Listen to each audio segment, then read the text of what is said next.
Okay, you know, one of the interesting things about a lot of the holes that we've talked about, Warren, is the par fives are kind of par 5.5s. A couple of the par fours. This one, number 9's a 4.5, par 5. 6 is a par 4.5 to a par 5. So you have to realize that on the tee that a 5 is not a bad score on this hole.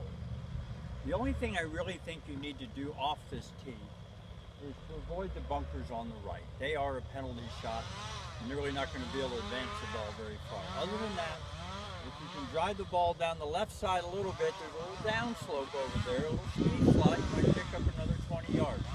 But by and large, the safe thing to do here, if you're not a very long hitter, and you know you're not going to go for the green in 2, then maybe lay up short of the bunker on the right.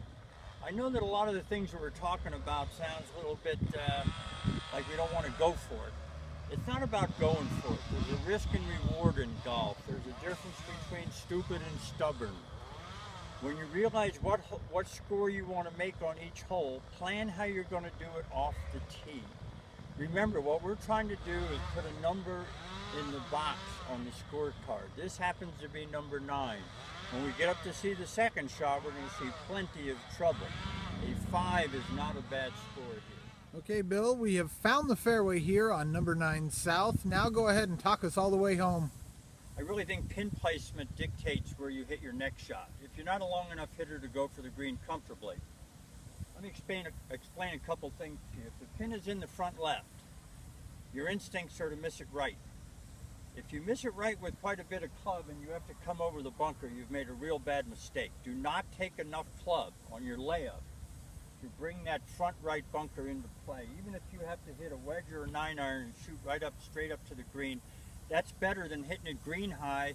You come over the bunker, it's going downhill, it's going right into the water. So what thought to be a pretty good shot was not a good shot.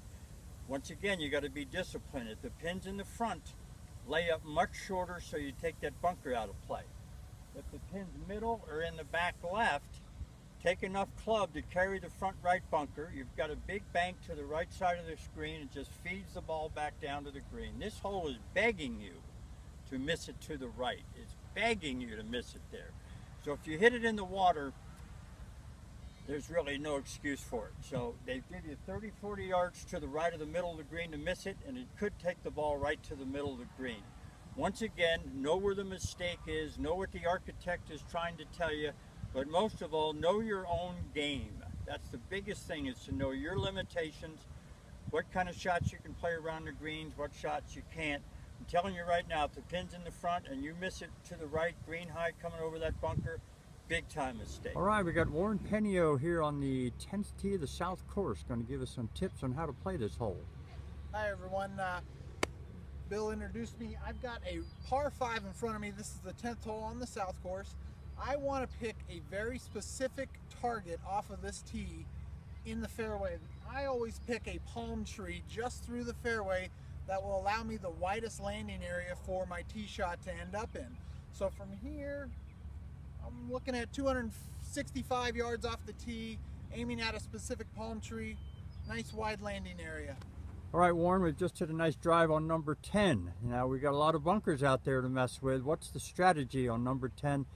Figure out a way to make a 5, but never any worse than 6. Absolutely right. I want to avoid the bunkers at all costs. I'm about just over 300 yards in. I'm thinking about hitting a 200-yard shot, so I'm left with a 100-yard shot. So I'm looking for the yardage to each one of those bunkers.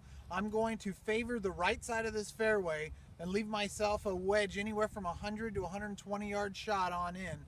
So from here, I'm going to favor that right side and hopefully get it up there close and make my birdie.